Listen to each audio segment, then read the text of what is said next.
Hello and welcome. Today I am joined by Nick August, the man, the myth, the legend. And that's about right. Anyway, Nick, for those who don't know you and what you are about, could you just give us a brief little intro? Yeah, sure. So the main thing I do right now is publish a little magazine I started called Punch Riot, and that can be found online at punchriot.com. Although I just noticed that my SSL certificate expired, so now you get a warning when you go there. In fact, I'll be updating that right after this show is over. But It's funny you said that. I went to that, and I didn't want to put the link in the description because when I saw that, I was like, "Oh my god, I might scare people away." So I'll do that after the show. I'll put the link in the description. Yeah, well, But yeah. also the Twitter account is it at Punch Riot Mag? It's at Punch Riot Mag, MAG, right? Okay, so you can go there. But yeah, that was funny because I literally just went there and I said, "What's Nick is slacking." Anyways, Big time, yeah. Anyway, keep going. So, what else you got? Punch Riot magazine. This is your brainchild. So, tell us a little bit about it. Yeah, I mean it's basically the tone I'm aiming for with that is something that's similar to something all the old guys will remember is National Lampoon magazine, which was a humor magazine back in the 70s and 80s, and Heavy Metal magazine, which was a kind of a rock, soft core adventure kind of deal, a little bit psychedelic. And then Playboy with the kind of humor and the stories that used to get published in Playboy. So basically, that's what I'm trying to do with Punch Riot is provide a monthly magazine that has some interesting and entertaining things to read. That's all very short. It's usually an issue is around 12 to 15,000 words per issue, which works out to about 18 pages or so, published as a PDF, easy to print out, so you can print it out and read it. And yeah, just wanted to, I ran across a lot of writers online that I really liked, that I thought were really good, and one of them complained to me that nobody would publish his shit because it was it was too violent, or there was too much bad language and all this other kind of stuff, and I thought that was kind of dumb. So, well, I think that was because I think I know the author you're speaking about it. I think the problem he had was he couldn't get a publisher because he wouldn't change the protagonist to a transgendered black male. Was that true? It could have been. I don't know. Yeah. That's a rough thing now because you have to have a transgendered character now, preferably as in the lead role of any story. Right. So I wanted something out there that was not politically correct by its DNA, something that was independent.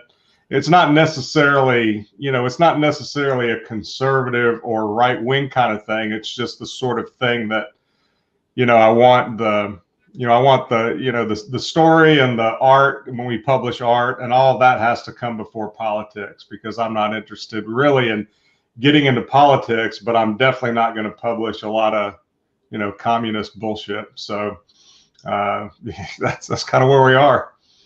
Right. It's interesting that you actually compared it to National Lampoons, because that was what I was thinking of it was like. Because we are both men of a certain age. Is it okay that we So I vividly remember that when it used to be on the magazine rack when I was a kid. Man.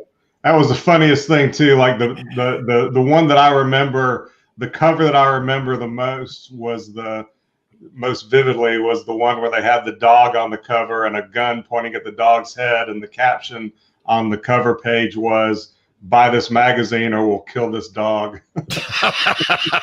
Yeah, there was this irreverent kind of humor to it, and right. And what was good about it was no one was safe. It didn't seem, from what I remember of it, it didn't seem to have a specific agenda other than to be funny and, and on the edge. Right. Like one of the covers that I remember was when Star Wars came out, and the cover on it was like Darth Vader. It was like a baseball thing where Darth Vader was swinging the lightsaber as a bat, and R2D2 was the catcher. I just remember that. But that was these images from your childhood that just stick in your mind that you haven't thought about in Right. 30. We're old enough to say I haven't thought about that in 40 years. It's like, right. Exactly. So it's but how do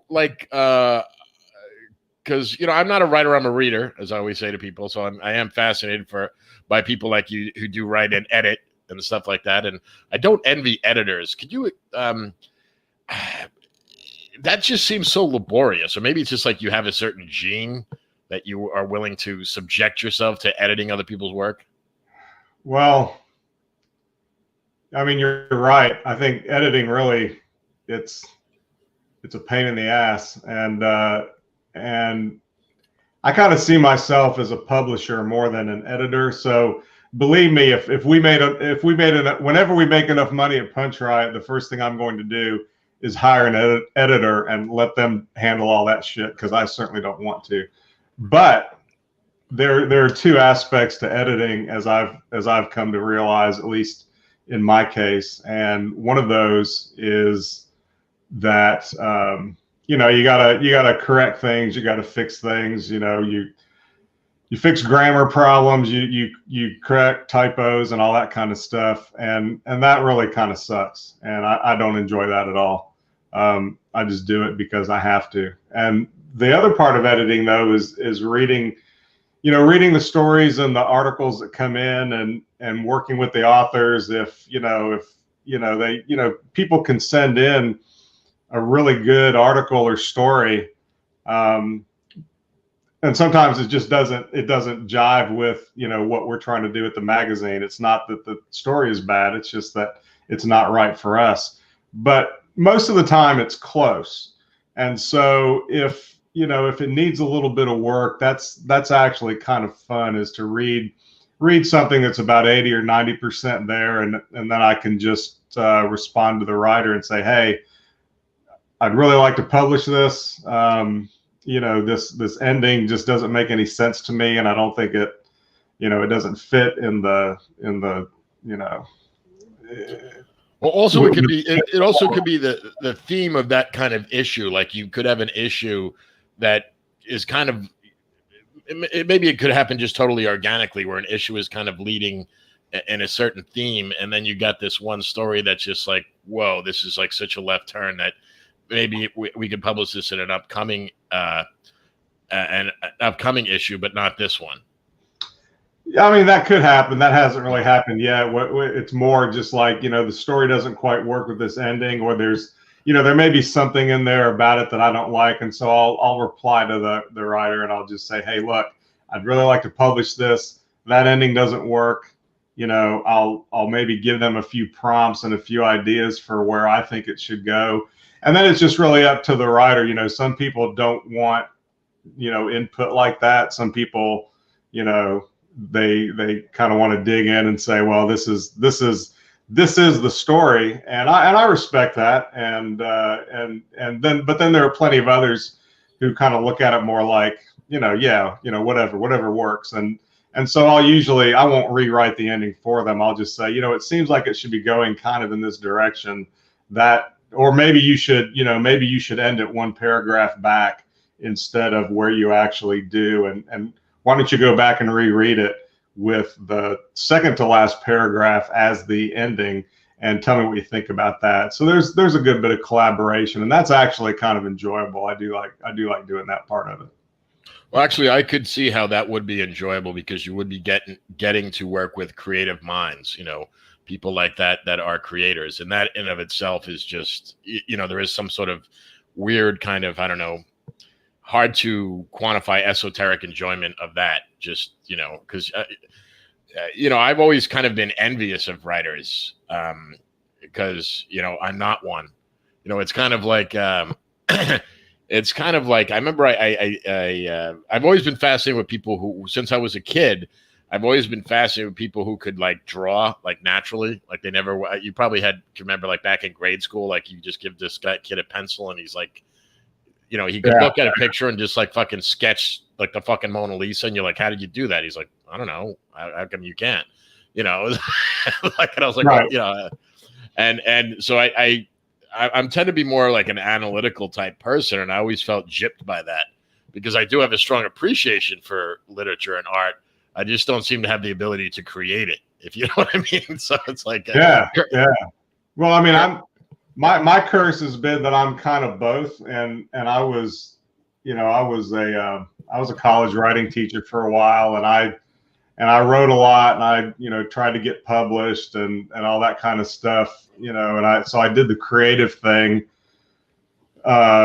in a previous life, and I also worked as a freelance editor in a previous life, and then there was, for whatever reason, I ended up once the internet took off, I saw the money there, and I was always interested in software and programming. So I spent 20 years, as a software tech guy, and recently kind of had the opportunity to step out of that and kind of decide what I wanted to do now. And I think I'm still deciding, but I was interested in getting back into the creative side a little bit, which is one of the reasons I started the magazine. And also you get a chance to be around, new authors and stuff like that, because I'm guessing people who submit to you come from like every possible background you can imagine. I'm just assuming. I don't know what your inbox looks like, but lots of people want to be published. Well, yeah, I mean, I think, there are most of the people that we've published so far, writing is an avocation for them. It's not their main gig. Although, it certainly could be. And I think that, most of the people that we've published some of them are farther along than others. And I don't really have any problem with publishing somebody who's kind of new to it and trying to get into it. If what they're writing is interesting and it doesn't have to be perfect, and it doesn't have to be, literature. If you want to look at it that way, it just needs to be interesting and entertaining and well done, to some degree. So yeah, I mean, it's, there are a lot of people that have been writing for a while that we've published, and then there's some dude, there's one dude. I think he was just out of the military. I'm not sure, because his story was about getting out of the military. And, and it was a really good story. You can kind of tell when somebody's been at this for a long time and when they're kind of new to it. And his seemed a little bit, rougher around the edges to some degree, but it was still, it was a great story, and it was an entertaining read. And yeah, so I'll just throw it in there, and without a whole lot of, I don't make them, endlessly polish this stuff. If it's not close to being ready for prime time, as they say, I just tell them, hey, this is kind of rough. Why don't you, try again and get back to me at some point. But most of the time, I've been surprised. I've gotten a lot of really, what I consider, really good, entertaining stuff. And that's one of the reasons why I did this, was I had found all these different people that had talent, and I enjoyed reading all of their stuff. And it was short, which I think is part of the point and part of the selling process too. But I was tired of having to jump around, go to one website, go to another website, go to all these blog sites that, all these different people had. And I was just, it's out of pure laziness. I was like, hey, I can get them to send this shit to me. I'll publish them. I'll pay them a little bit. And then I don't have to go hunting and pecking all over the internet to find, cool shit. I could just have it come to me. And that's, that has a lot to do with it too. So kind of basically what Punchright happened really because Nick wanted to downsize his bookmark folder in his browser. that's how this came about. Now, I have a question Punch about. Ride is essentially my bookmark folder. Yeah, That's that's your bookmark folder. You got it. I have there's a couple of authors I believe we have mutual acquaintance of. I believe you like Nick from Masculine Geek. You also, I believe you also know Ann Sturzinger loosely. Yeah. And I don't know if you're familiar with Andy Nowicki. He's a very good writer. But anyway, I had them all on one show. I don't know if I'm leaving one of them out. And one of the questions I put towards them, because I was sincerely curious about this, and I'm going to put it to you too, and you don't have to give a yes or no answer. You can expound on it. But do you believe writers are born or are they made?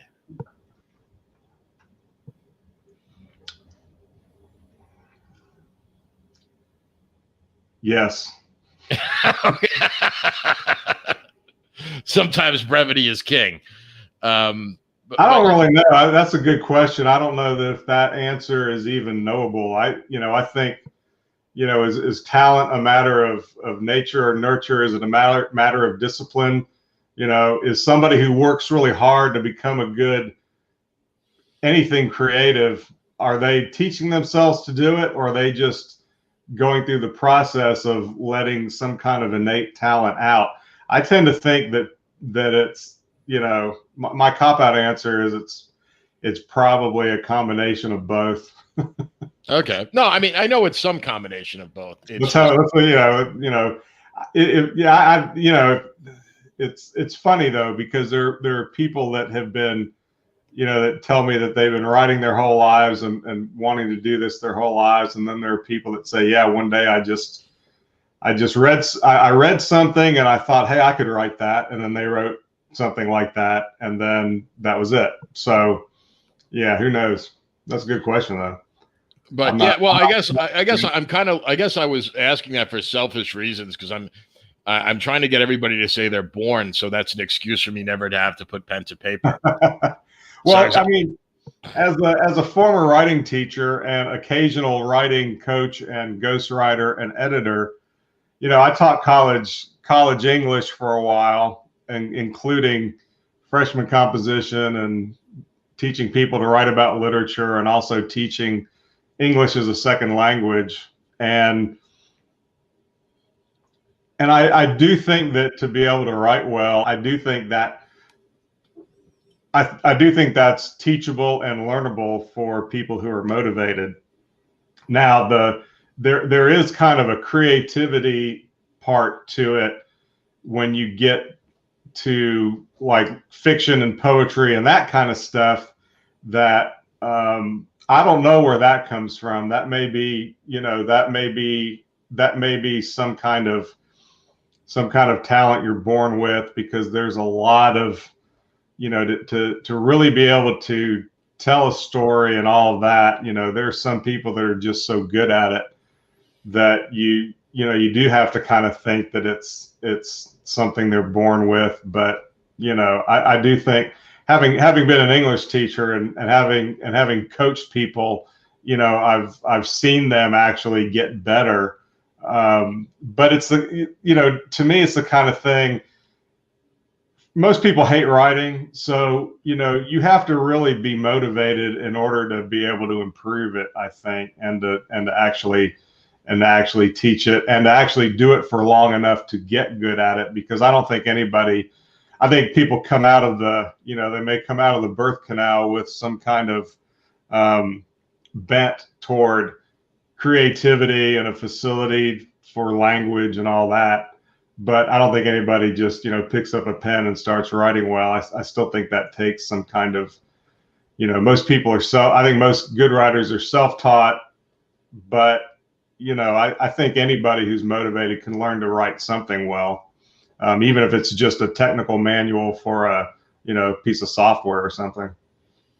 All right. Well, I guess I don't know if I should be angry at you or happy, because now you're kind of saying I don't have an excuse not to write the one idea I have for a novel. Isn't there an expression, you would know this better being in the literary field of teaching writing, but there's an expression that everybody has one novel in them. Almost no one has two, or I could be butchering it, but that's something like that. Yeah. I've heard that. Yeah. So, I think I do have one in me, and I guess I'm at a point in my life now where I actually should do it because, well, let's be honest, I other than watching the the crypto screen go by, I could, you know what I'm, and let's be honest, I'm sure you've done that too, right? Especially the last 24 hours. And I could have spent that time developing this idea I've had for a novel for, many years. I actually wrote one chapter of it years ago, and then, maybe out of cowardice and maybe a little bit about intimidation, because I do read a lot, and fiction specifically. I mean, I read everything, but I have a very soft spot for fiction, and I see other people write, and if you're not a writer, you don't have a lot of experience doing it, you kind of get intimidated. I mean, think of it like,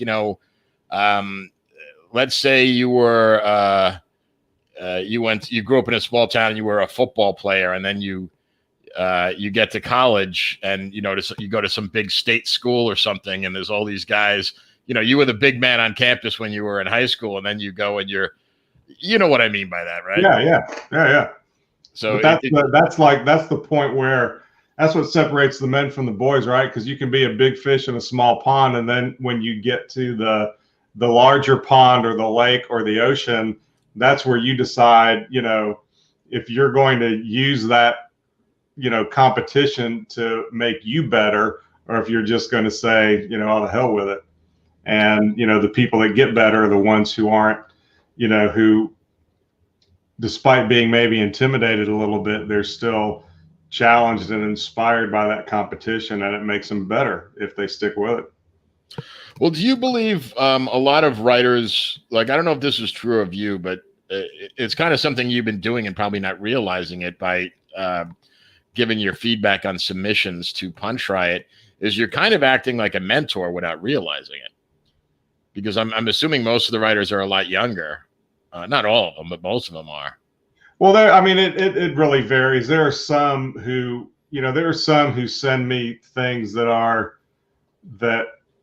they're, frankly, they're so good. I'm surprised that they're not pursuing more success somewhere else. Or I hope that this experience working with us will kind of be a springboard to help them be more successful somewhere else. Because I have, there are a few that regularly write for Punch Riot, and they're just so good that, I figure someday I'm going to get an email that says, hey, I appreciate all the support, but now, I got hired by such and such, and I have to write exclusively for them or something like that, because I get a lot of really good stuff coming in, and it usually is from the older folks. And then there are some younger, usually it's the guys who like, hey man, this is my first attempt at a story. I thought this was pretty good. What do you think? And then, I'll probably give them more feedback than I will, some of the ones who I'm pretty much so impressed by that, I just enjoy reading their stuff, and I don't really see a whole lot that needs improvement. I mean, I could always, the temptation is always there to try to take somebody else's story and make it your own because, oh, I think it should end this way. Yeah. And so I try to be very cognizant of not doing that. And if I do give some feedback in that direction, it's usually just because it's not that it's not ending the way I want it to. It's that I don't think that technically and structurally it's a legitimate ending, and it needs, and there's more there. And that's not really so much a criticism of the person who wrote it. It's more like, hey, I think that you're missing something big here that would make this a whole lot better. Why don't you go back and look at that? So, I mean, there's a little bit of that in there, but yeah, for the most part, I do have some people that I've worked with, who wanted, like, it's not really writing lessons, but I've had a few that have, that haven't necessarily even been published in Punch Riot, who just wanted me to, they just wanted somebody to give them feedback on their work and make suggestions. A critique. I do that for people, for a fee, because I'm not going to just do it for, just for shits and giggles. But I do that with some people sometimes. Well, here's a question I have for you. Like the biggest challenge I have as a wannabe, now I wouldn't even call it aspiring, wannabe author. I just want to write my one novel. I don't want to become a novelist. I have my one idea for a novel, and that's it. Is the challenge I have is dialogue. Any advice for writing dialogue? Well, I mean, the first thing I would say is that, how do I say this? I think I've known a lot of people, and I've talked to a lot of people over the years in my various, professions, and, just in various business contexts and social contexts of people who there are people who want to be a writer, but they don't want to write. And there's a difference there, because the writing process itself is kind of shitty. It's not quite as bad as editing, but it's almost as bad as editing. And you don't have to love it, but it's kind of like, it's kind of like somebody who says, well, I want to build a fancy jewelry box for my wife with, nice wood and dovetail joints and all this other stuff, but I don't, but then they never take the time to learn how to, use a router or a, table saw or whatever. And then, so they're, so it's kind of like that. And you have to have kind of a willingness to just sit down and write shit out and take the time to do that. And a lot of people they just won't. They want to be a writer. They want a formula or something. But when it comes to stuff like, fiction and everything else, it doesn't really work that way. But there are patterns and things that that some people use that work for them, but it's not that, that's kind of not the way I approach it, but it can work. But yeah, it's like a lot of people want to be a writer, or a lot of people want to have a book, but they don't want to actually sit down and do the work, because that's the hard part. And writing is, even for good writers, they'll tell you there are days when they want to blow their brains out, because it's just a frustrating process. And I think I went astray from your original question. So dialogue. This is all about you. It's not about me. Whatever. But what you were talking about is like, are you familiar with the book The War of Art? What's it called? The War of Art. No. It was written by I can't remember his name. Is Pressman or Pressfield? He wrote probably my favorite alternative fiction novel. Not alternative fiction. A historical novel. Excuse me. A historical novel called Gates of Fire, and it's about the it's about the Battle of Thermopylae. But it's about a lot of stuff before that, and and he talked about his struggles as a writer, where in the beginning he would write stuff, and it was horrible. Like, he would have his friends read it, and they're all just kind of like looking at him like, yeah, this is good. You know what I mean? Like, you just don't want, you're not going to say, dude, this is complete shit, because, as a friend of yours, like, and then he went on to write what is my favorite fictional novel, or what's the word for, historical fiction. I love that novel. If anyone hasn't, I don't have any money saying this. It's a brilliant novel, Gates of Fire. I really loved it. But he wrote about the writing process, like how it's just like this struggle with himself, where to him, the desire to write was always there, but he had to fight to make it like an art form. Like, you know what I mean? Like, he really had to do that. So he's an interesting character. Individual, whatever. But so what? Well, I think I'll just to backtrack to answer your question. I'm not sure that I have the answer to the thing about dialogue, but the one thing that I notice is that a lot of people who write dialogue, they're writing narrative. They're just throwing a bunch of narrative in the characters' mouths. And so, so there really could just be a lot of narrative there. And there's nothing in the dialogue that's kind of like unique to the person who's saying it, or revelatory about what they may be thinking, or even sound like the way people actually talk. And I think that's the biggest problems that I see with dialogue, is that people don't write dialogue with any sense of the rhythm and the cadence, with the way people talk, and also with the way, because there's, if you listen to people talk, for a lot of people, half of what they say, it's all indirect and they're talking around the point anyway. And so, it's difficult, I think, for people to make that leap from thinking in terms of narrative, just, having the characters just talk a lot and over talk and give too much detail and all that kind of shit. Whereas when people really, I was having a conversation with my son the other day, and I said, hey, how you doing? He said, fine.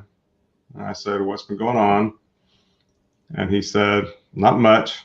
and he said, what's been going on with you? And I said, not all that much new either. He said, all right, well, I guess talk to you later. I mean, there's so much there's so much in the way we talk that we don't. I see a lot of dialogue ends up, being paragraphs long discourse, and of people just, going on and on and on and on. And, we might do that, on a live stream or something like I'm doing right now, but in just people interacting in regular daily life, we usually say, most of us say, as little as we have to. And then every now and then you run to somebody who never shuts up. So yeah. Well, I mean, I think that, like, when you're writing dialogue, like, how it is, like, you could write something like, Bill said to Bob, Bill said, Bob, I really think that you should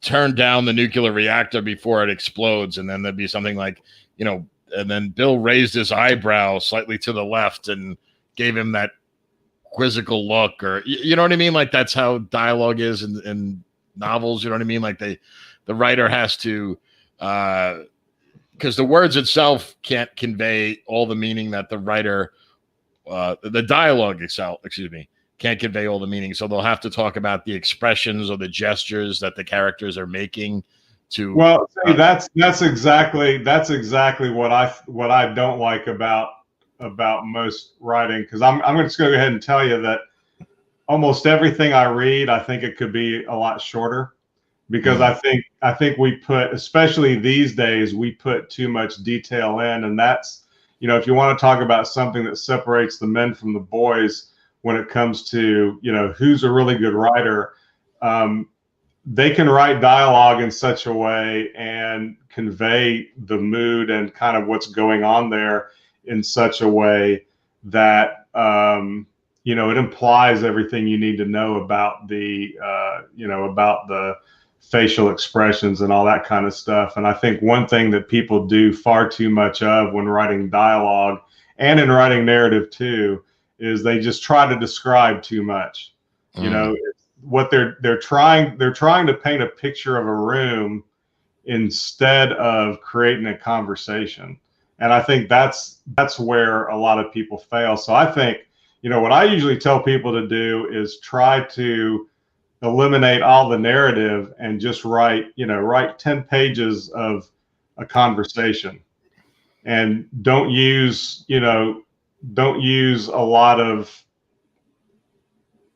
description of facial expressions, of gestures, of all that kind of stuff. I usually tell them, as an exercise, to just make it as limited to just dialogue as you possibly can. And if every now and then you want to throw in a, he laughed or something, yeah, fine, whatever.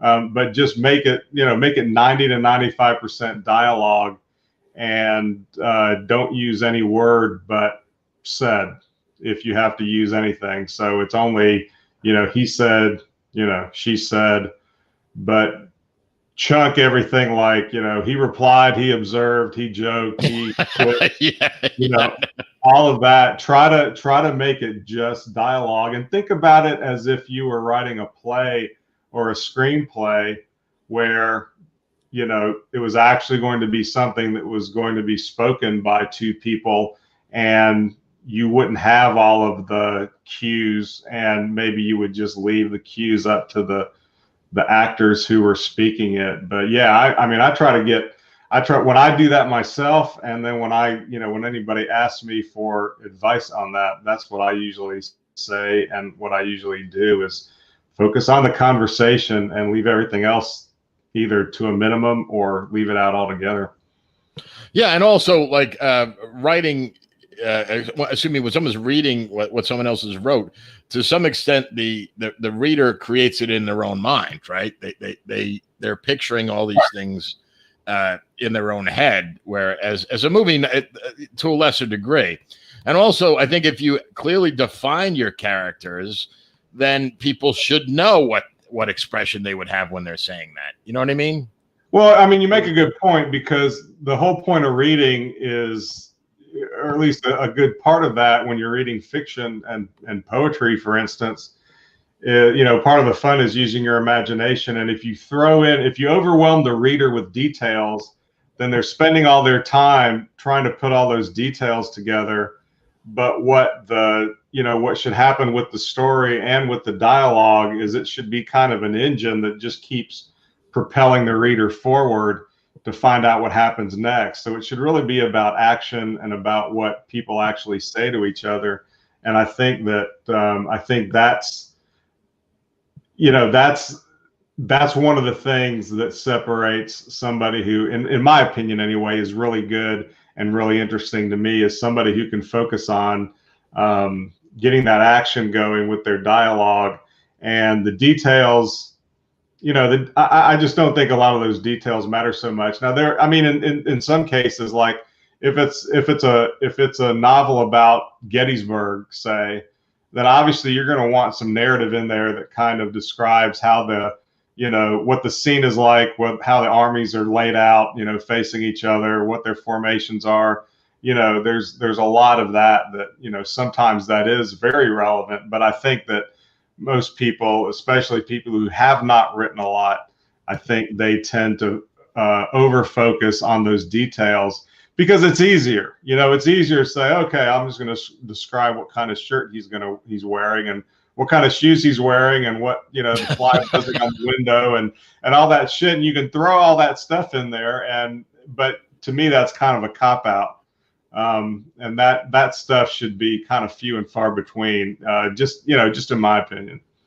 No, I see your point. It's kind of like, if it doesn't move the plot forward, then what are you doing with it? Like, what purpose is it trying to serve? Right. Because most people, especially if you're writing a story about, the year 2021, do you really have to, unless it's a really unusual, unless it's, Willy Wonka and the Chocolate Factory or something, everybody, who cares what the bedroom looks like? Who cares what kind of furniture is in there? Do you have to really, every time somebody sits on the leather couch, do you have to point out that it's a leather couch and what kind of sound it makes? A lot of that stuff just ends up really competing with the story and the action rather than adding to it. So I think most of the time you can do without it. But, if it has to be there, and I think that gets back to the keys of somebody who's really practiced and has done it a lot and has gotten pretty good, is that they know what has to be there and what doesn't. And that gets into, something that I would recommend to anybody is there's an essay that Flannery O'Connor wrote on writing.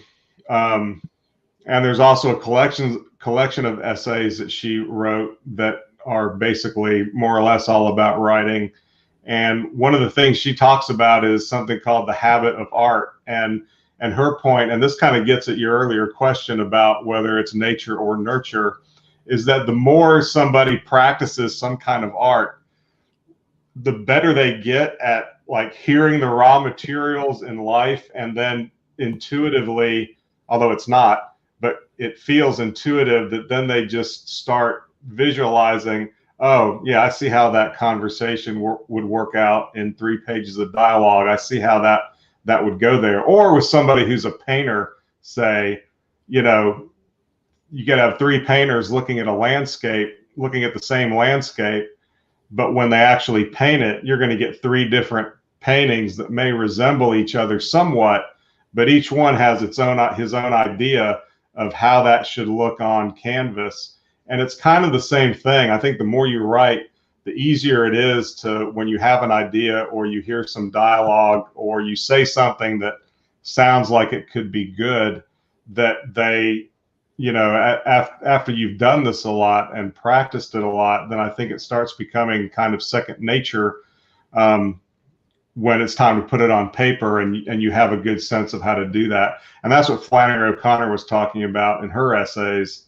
You know, and she's, I would consider her a short story master. She's, you know, with both dialogue and narrative and selective, you know, being selective with your description. You know, I don't think it gets any better than her. And so I think that's, you know, that's kind of how it works, in my view. Well, that's a good segue into the next 2 questions I have for you.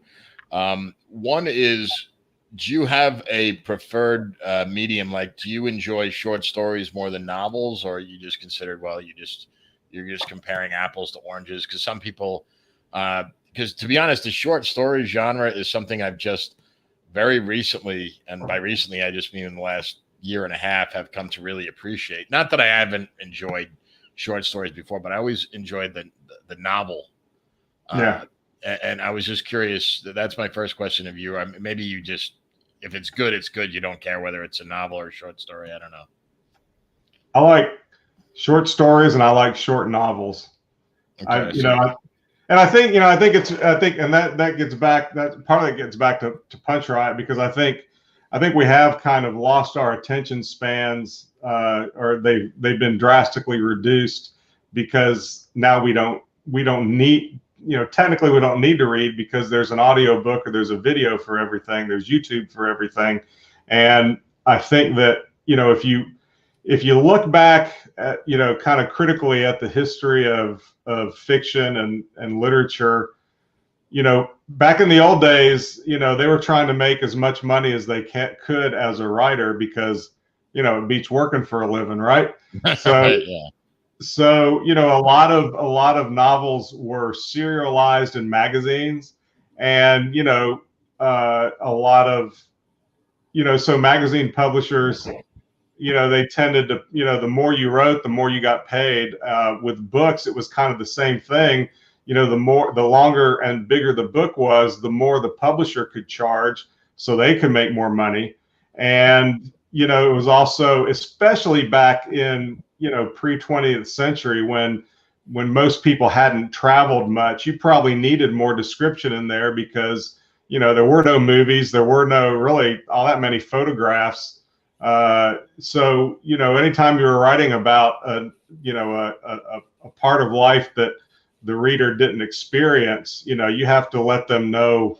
You know, if you're writing to some guy who's a coal miner in England, or a, you know, mill worker in England, you know, he may not have never seen a country estate, so he wouldn't know what that is. And so they would, you know, I think that a lot of the drive for, you know, hyper describing everything, you know, part of it does come from a sincere, organic place. People need to know where you're talking about, you know, as opposed to now, when, you know, we grow up with TV and we grow up with movies at home. You know, when I was a kid, when you and I were kids, you know, sometimes there were movies on TV, but not very often. So if you wanted to see a movie, you went to the movie theater. You know, the next generation grew up with movies on TV, on cable at home. And, you know, you saw movies all the time, whether you went to the theater or not. And so there's just more of a visible or visual vocabulary, I think, that people have now. An internal library? Would that be fair to call it that? An internal library people have in their heads where they can. Yeah, maybe. Yeah.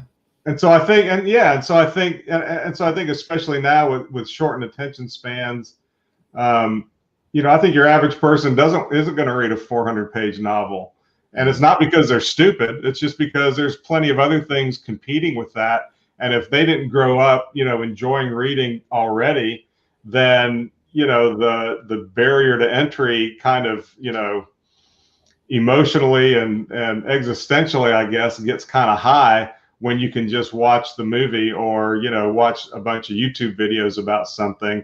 And I don't think that's necessarily a bad thing. I just think it means that that the way we write is we probably are better served in a lot of cases just by keeping it as short and sweet as possible. And one of the things that I like about Punch Riot and why I structure it the way I do is we have very short fiction in there. So most of the stories are somewhere between 700 and 1,200 words, which you can read in probably 10 minutes or less. And it's it kind of hits that, not necessarily instant gratification, but if somebody is not an enthusiastic reader, then they can read something cool. It doesn't take a lot of time investment, and they don't have to feel like, oh my God, I gotta slog through all 400 pages of something. And like those Russian novels, yeah, exactly, yeah. I mean, I spent one summer reading, Dostoevsky, and I wanted to kill myself. and not that he's not a great writer, but it's like, I mean, this is a huge commitment when you pick up that book. It's absolutely, and everyone, Crime and Punishment could, it's. Crime and Punishment is supposed to be the title of the novel, not the experience of reading it. And I'm stealing that phrase. Keep going. Go ahead. And I mean, I think it could have been half the length it is, and be even better.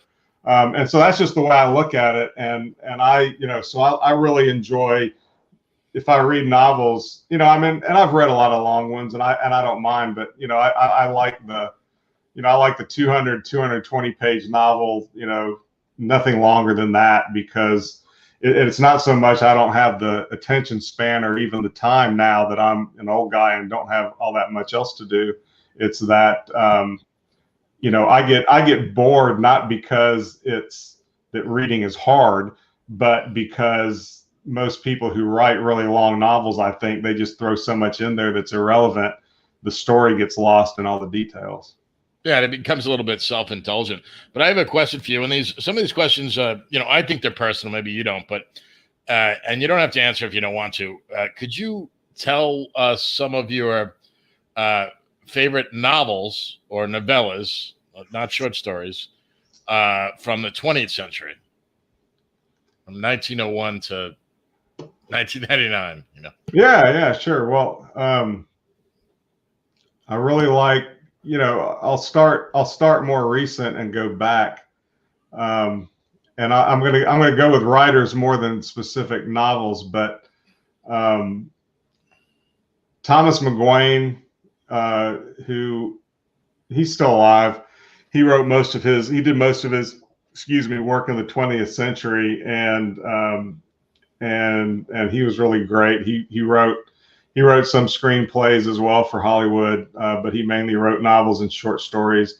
Jim Harrison is another one. If you ever saw that movie Legends of the Fall, yes, that was based on a Harrison novella. And even that movie, that dumb movie Wolf with Jack Nicholson, where he turns into a werewolf. I never saw that film. I think he may have written the script to that. That one wasn't that great. But there was another one. There was a movie called Revenge with Kevin Costner and Madeline Stowe. I saw it. You saw that? Yep. Yeah, that was based on another Harrison novella. And Harrison McGuane, they were, they kind of continued that Hemingway tradition, because they were both hunters and fishermen, and they did regular guy stuff. They weren't, sitting around a library all the time, sipping tea and eating cucumber sandwiches and shit like that.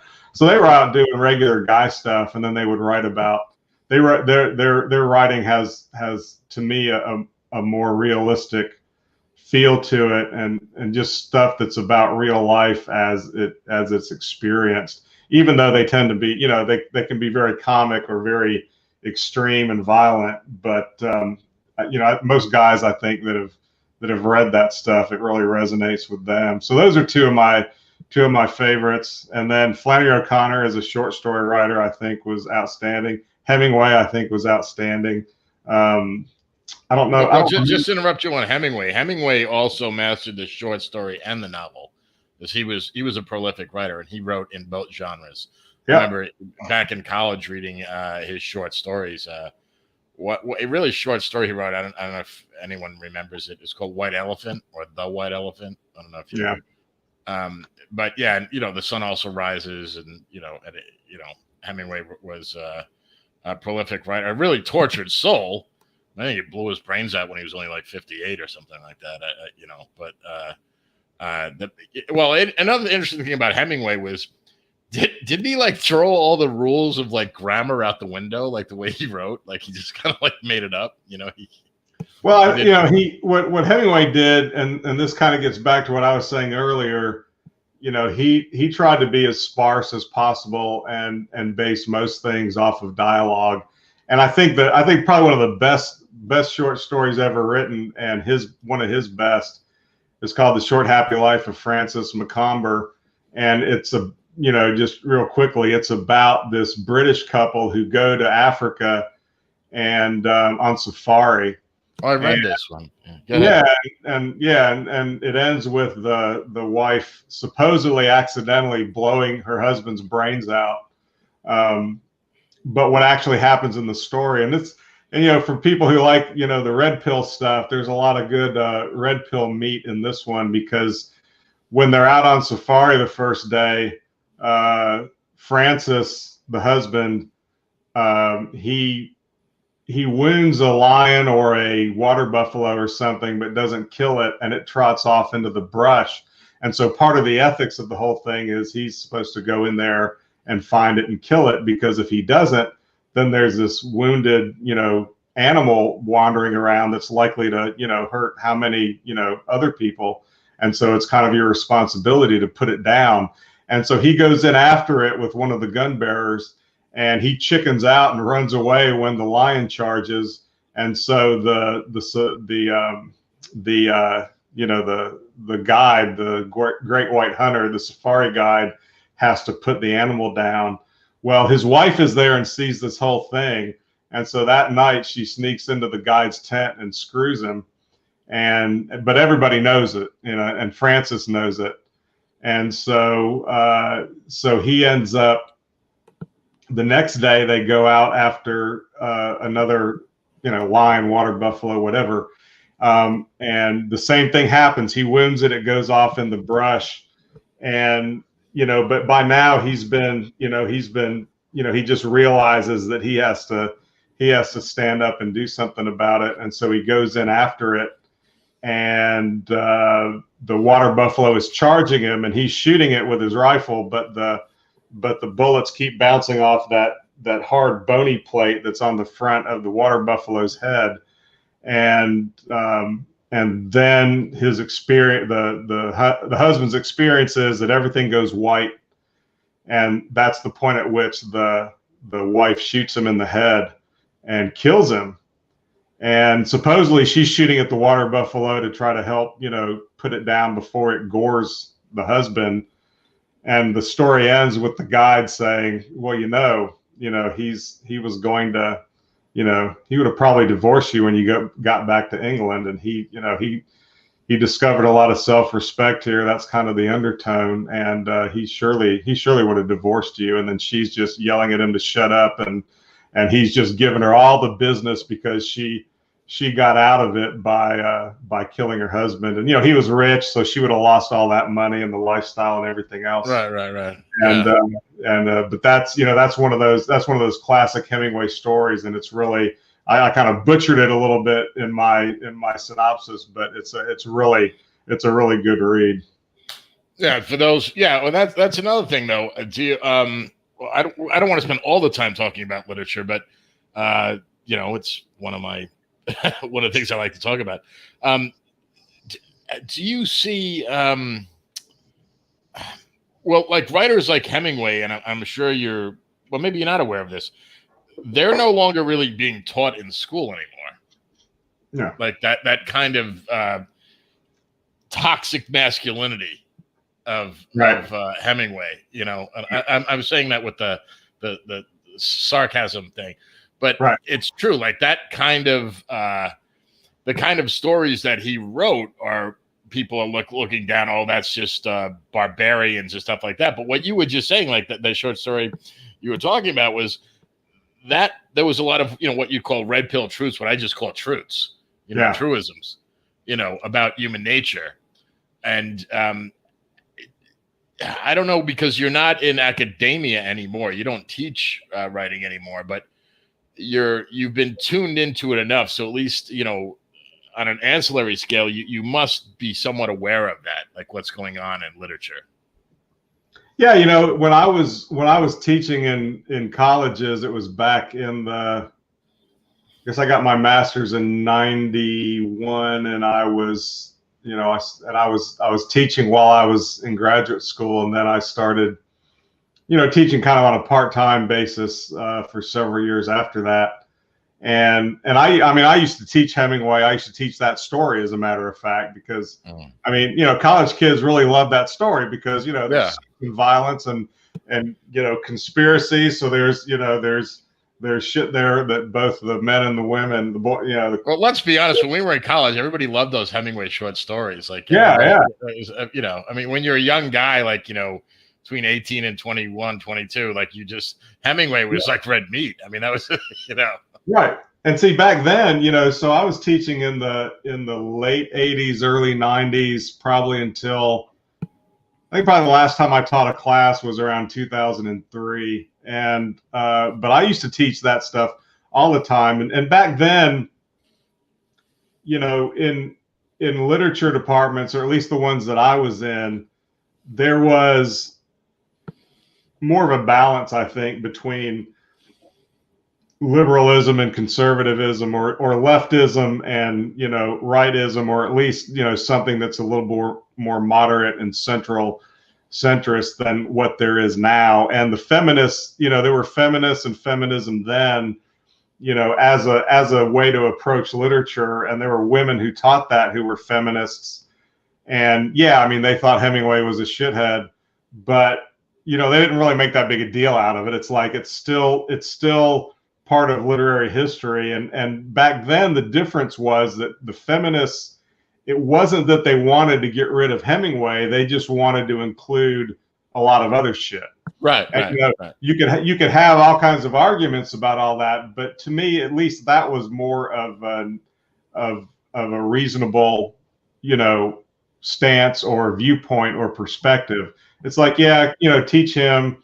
And they wanted to teach him as like a bad example, that's fine if they want to do that. Not everybody had to do that. But there wasn't this, we want to get him, we want it to be as though he never existed, and we just want to teach all this other bullshit the way they do now. So they weren't looking, that's one of the big differences I see in academia between then and now, is that then even feminists and liberals recognized that part of the purpose was to have a marketplace of ideas in the university where everything should be talked about. Everything was fair game. And, there wasn't anything that really necessarily had to be canceled right out of the box. Whereas what we have now is they don't even want to teach that shit anymore. They just want to teach everybody, like you said, how to be a good transgendered whatever. And that's the biggest change that I've seen, is that the feminists and the left, they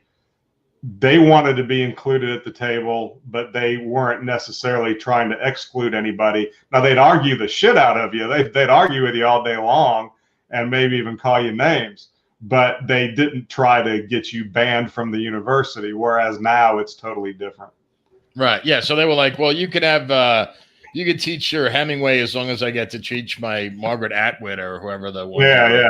It's that kind of shit. Right. Exactly. Yeah. Or it's like, there's all these, because most of the first novelists were women. Novels were really a woman thing to begin with, or at least they were much more prevalent.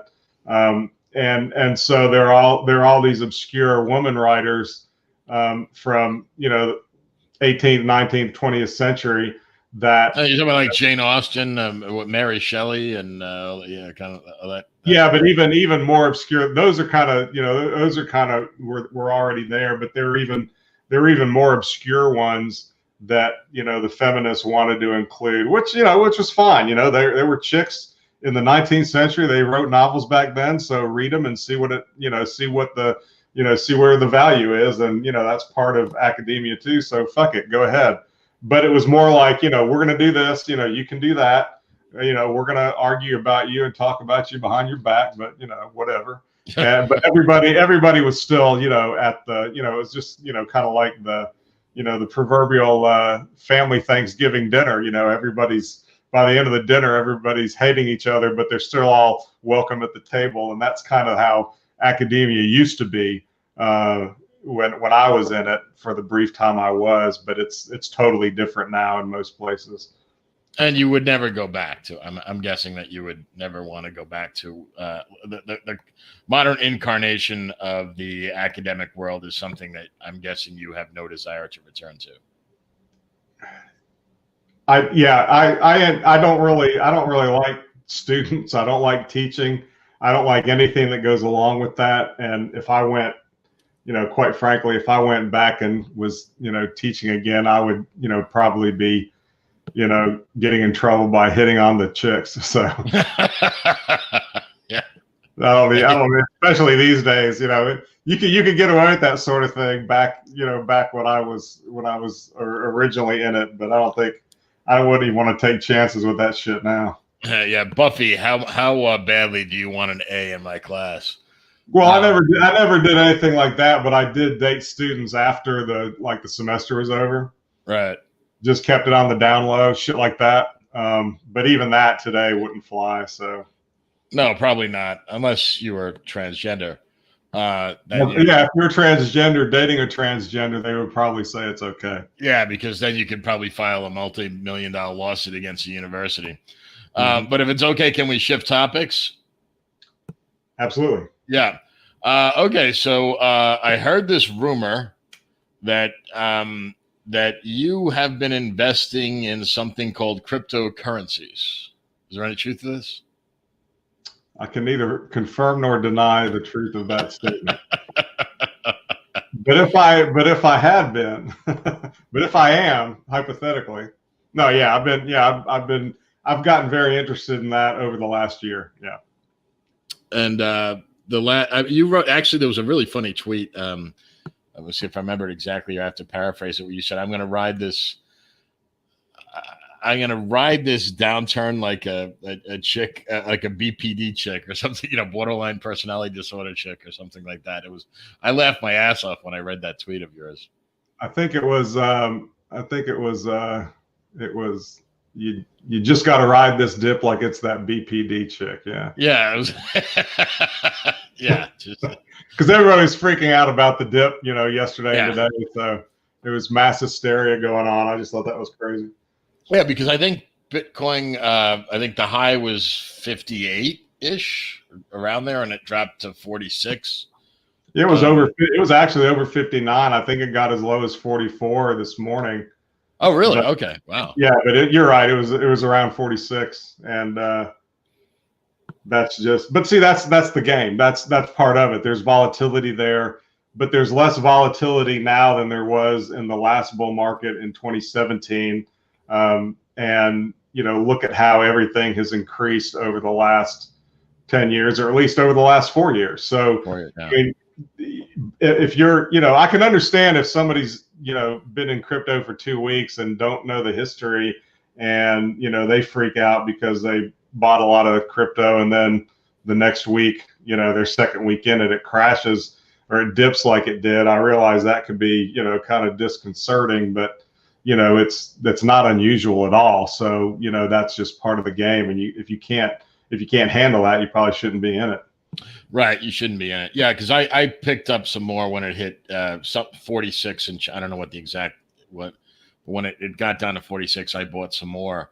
But I was lucky. I was in a situation where I had liquidated some of my other assets, so I had that.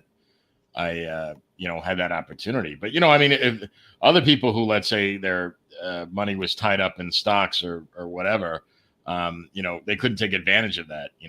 And maybe it'll go down again, but I'm thinking that. Here's a question I do want to ask you. Well, it will definitely go down again. It always does. I just don't think it's the end of the world. It's just temporary. Well, also though, have you noticed that like the dips in Bitcoin? Well, I'm sure you have, but for those listening, like the dips in Bitcoin, the amount that they can drop, like Bitcoin can drop, 20%. But what normally, like when Bitcoin previously dropped 20%, it would take weeks or months for it to come back to its previous levels, where now it does that in days or even hours. Yeah. So the you know what I mean? The rebound time seems to be reducing. Well, because I think if we're in a bear market, it wouldn't recover as fast, but because we're in a bull market and what I can tell, such a robust bull market that it recovers pretty fast. And that's one of the reasons why I got heavy into crypto this year, was because I saw how much it dipped last year in March. And that was probably, I spent more on crypto in March of last year than probably I had in the 3 years previously combined. And I figured I would be holding it for 4 years. And then everything went up, by the summer, and it recovered so quickly. And, I sold most of it off over the summer, because I wanted to cash out. But when I saw how quickly it recovered, that's what kind of convinced me that the bull market was real, or it was coming, and that, that at least the solid coins and the ones that had proven themselves were here to stay, because I really expected that to break the back of a lot of the market, and it didn't. There was a little bit of, it gave it an enema maybe, but it didn't, it didn't wipe it out. So when I saw that, it crashed so low in March, and then it was, so strong again by midsummer, I said, yeah, that if it can recover that well, that quickly, then, it's a solid asset class. Well, one question I have about crypto, and this is just, by the way, this is not financial advice at all. Neither Nick or myself are certified financial planners, and nor do we have any credentials in that area. And we're just speaking our personal opinions about things, and we're not offering advice. So I just want to make that very clear. But I am surprised that the volatility that we've seen recently in the crypto market hasn't made some of these altcoins just kind of disappear. They're still around. I mean, did that surprise you a little bit? That's all of them are still there. Well, okay. So what I spend my time looking at are the ones that are kind of considered potential blue chips of the future, or, kind of, they call them light blue chips now. Now, a lot of them are going to be gone eventually, I think, but I think it has killed off some, but the ones that it's killed off are the ones that I'm not paying attention to anyway. And the ones that I've got in my portfolio, and a couple other ones, they seem to be pretty robust. And even with this pullback, there were a couple of coins like ADA, Cardano, that had recently pumped from 25 cents, 28 cents up to about $1.20, and they shrank back a little, and it shrank back a little bit, but it was only down to about 88 or 90 cents. It didn't go too low, and it held on pretty good. And same with Celsius token. I mean, it barely lost, just a few cents for a very brief time, and then immediately recovered faster than a lot of the other coins did. So, it didn't surprise me that a lot of those coins did well because they were already pretty strong. But I think a lot of the weak ones are probably never. There's probably a good group of weak coins that are never coming back after that. So you do believe that there is a, for lack of a better phrase, a shakeout going on a little bit, that some of these, lower tier altcoins are just going to go the way of the dodo bird? Yeah, I mean, if I don't spend a lot of time looking at them, but like I think we talked about the other night on the Boomer Crypto Jazz Hour, there's over 8,000 coins listed on CoinMarketCap. They can't all be good. I mean, there aren't 8,000 NFL teams, right? There's a select few, and the more you could, if you wanted to have 8,000 NFL teams, you could, but then people like you and me would be playing. Yeah, we'd be playing star quarterback. Yeah, right. Yeah, how good would that team be, right? Yeah. So there's a lot of shitty coins out there, and I think I'm not a very sophisticated investor. I do try to study and learn as much as I can, and I've probably done better making that happen with crypto than I think I did with stocks and other things. But I think the process itself is just a natural. I mean, it's almost kind of a Darwinian natural selection thing. The coins are always competing, are always jockeying for position. And I think right now it's new enough that the solid projects will rise to the top, and most of the shitty ones are going to eventually fall by the wayside. And then I think even some of the good ones, the ones that we think are good now, I don't think that they'll necessarily have, be around in 10 years. But they're strong enough right now that they're a good short-term investment or a good hedge against stuff like Ethereum and Bitcoin that, eventually they grow enough that, you can just roll them into more Ethereum and Bitcoin, which is kind of what, not financial advice. That's just what I do, is I'm just trying to get as much Ethereum and Bitcoin as I can. Yeah, I'm finding that a struggle now when I have liquidity. Do I put it in Ethereum or Bitcoin? Because Ethereum, I was watching some videos. Last night or the night before about, there's some people that are, these Bitcoin purists, like Max Kaiser, and there's a bunch of other ones, but a lot of them are starting to not Max Kaiser, because he's all in Bitcoin. I mean, to him, it's Jesus. Yeah. But a lot of these other guys who were total Bitcoin purists, they're starting to look at Ethereum and seeing like the smart contracts. And so, I mean, this is not financial advice.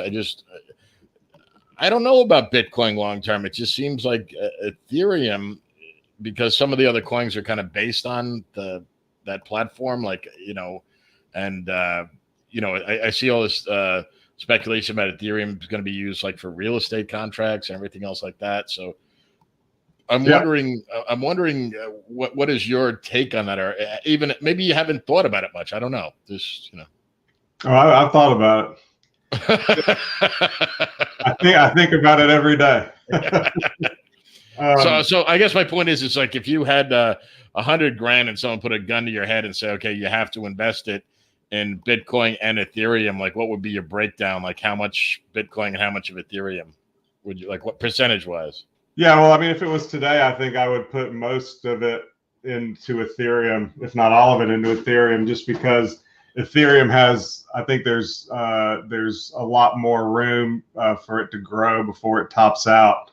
And I think there's less room for Bitcoin to grow. So the way I would do it, not financial advice, and actually the way I am doing it is really is getting heavier. I'm heavier into Ethereum than I am into Bitcoin. And my ultimate goal is to, take most of the altcoins that I own, and which have even more room to go to the top because I bought them very, very low. And that's the advantage there. When you buy something really low and it's going to go, pretty high, and you have a lot of it, then that's when, you're leveraging the most bang for your buck. So, my plan is to sell off a lot of those altcoins into Ethereum at some point, after the altcoins pump more. And then, when the market starts topping out, I'll sell off, a lot of Ethereum and a lot of Bitcoin, and then buy it back again in the bear market when it's much lower. Now that's easy to say. It's kind of like, when Willie Nelson was having all of his tax problems back in the 80s and 90s. Nick, you keep dating us because you said it and I laughed at it, meaning I knew the joke. So that's showing you we're a man of a certain age. I'm just embracing reality, man. What else can you do? But I remember one time I saw a quote in a magazine where he said, hey, he owed $7 million to the IRS, and he said, hey, $7 million ain't much if you say it fast. And so it's easy to say all these plans that you're going to have with, what you're going to do with your coins. And all of that is assuming that things are going to progress more or less like you think / hope they will. But who knows? Who knows how it's really going to go. So that's why I keep an eye on it, and I try to keep up to date with everything that's going on as much as possible, so that, if things start veering off in a direction that is different, that I'm at least somewhat prepared for that. And I have an alternate plan, and I know what I'm going to do as far as an exit strategy goes, because the point of all this stuff is to build wealth.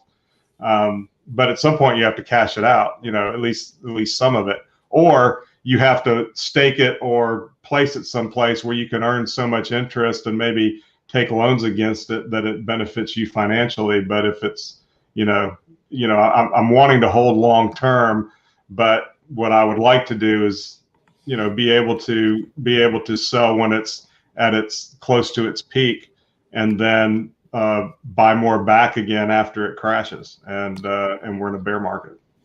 Well, the only challenge I have is that I don't know where to, like, if I was to, like, let's say there's a big run up in Bitcoin and Ethereum, and, I have to take some chips off the table, as they say. I don't know where to park the money. Yeah. That's the challenge I'm at right now is, where to, where I live, real estate's, still skyrocketing, believe it or not. And because the COVID thing screws everything up, just because people, So I mean, I don't know where to put the money. So you just put it in cash. Well, you're losing money every day. So yeah. It's like, I mean, one thought I had was I've made enough so far that if I wanted to just cash out, I could pay off my mortgage now if I wanted to.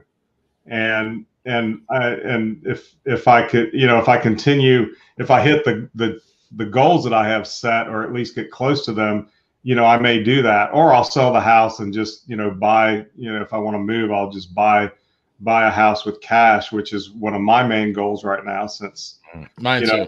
So I'm old, I'm getting older, and, getting it. I'm kind of semi-retired now, and I'm looking to be fully retired in that sense, as soon as I can. And having a paid off house is just part of that in my game plan. So that's one of the reasons why I'm doing this the way I'm doing it. And if it works out, great. If not, I'll at least have, made some decent money off of it. But yeah, I mean, it's a challenge. And, there's the Celsius platform, which is something I really like, and you can park your, I can't, because in Washington State, I'm not allowed to, but anyway. Yeah. Well, yeah. Well, luckily I'm not in Washington State. Yeah, for a lot of reasons, not just because of that, right? Right. But so I can do that, and I can earn a lot of interest on what I park there, depending on what coin it is. And so, what I want to do is I want to, at some point after I've had it for at least a year, and I can sell it off into, say, USDC coin, which on Celsius it returns it's like 10 or 12% APY return. Really? Yeah, it's huge returns on there, and because you stake your coins on there, like you stake your coin on there, and then they use it to, they lend it out to people, or they use it for whatever they're using it for, and they pay you a damn good interest rate, in order to use that. The problem is, of course, that it's not FDIC insured. So, if I put enough on there that I can earn enough interest that really makes it worthwhile, as opposed to putting it in real estate or something, but then there's some sort of problem with the platform, then, park $100,000 or $1 million on there, and you're in big trouble if something like that happens. So what I'm waiting to see is they're talking about, and they haven't done it yet, and maybe they won't ever, but a lot of these platforms now are talking about coming up with some sort of insurance plan, so that if you park stuff on there, you can pay a little bit in insurance, and that way, I think if there's like a catastrophic failure of the platform, or if it's hacked and things are stolen, then it's going to recover. You can recover some percentage of what you placed on there, depending on what premium you pay. And so if they do something like that, if there are things that come out like that, I'll be more likely to pursue something like that. Yeah, and I agree. That's what I'm kind of waiting for, something like that as well, before I'm willing to commit that. Because I mean, if you take like, I'm not going to ask you what your wealth is, but I mean, I'm sure you, like myself, I mean, $50,000 or $100,000 hit, I mean, that's going to hurt. And the difference is like, we're men of a certain age. So like, look, if you get wiped out and you're 25, you're like, who gives a shit? I got, right. I got 50 years to make it back, It's like, and all that time to get it back. But, for us, we don't have that luxury. So you have to be even more careful. Absolutely. Yeah. And I'm not Dan Bilzerian or Warren Buffett or even, Warren Beatty. So I can't, $50,000 is a lot of money to me. So, right. Yeah. But anyway, so we're thank you so much for being on. But before we go, I want you to plug your website and Twitter, your personal, your Punch Riot, everything, and where people can reach you, and anything else you want to say. Yeah, sure. I mean, you can check out Punch Riot at punchriot.com.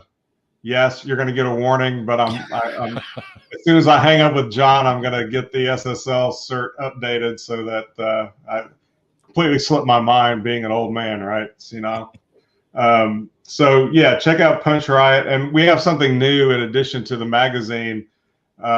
We started doing something called Punch Riot Theater, which is kind of a radio play, and they last about 30 minutes. We just released the first one publicly for free. It's accessible to anybody. We released that back toward the end of December. And it's based on an original script that I wrote. And for anybody out there that knows the Masculine Geek show, all three Masculine Geeks were three of the voice actors on there. And so we're going to be doing more of those. But the future episodes of Punch Riot Theater will be for subscribers only. So you can check out the first one. That's free. And, if you want more of that, you can also subscribe to get it. And then Twitter, it's Punch Riot Mag, and my personal Twitter is at the Nick August. And he is the Nick August. Well, anyway, Nick, thank you so much for joining me on. I had a great time talking with you. Absolutely, yeah, enjoyed it. Yeah, it was fun. And anyway, to everybody listening, please like, comment, subscribe. If you got questions, you can put them in the comments, and I'll do my best to answer them. Anyway, everybody, you have a good night and take care. Peace.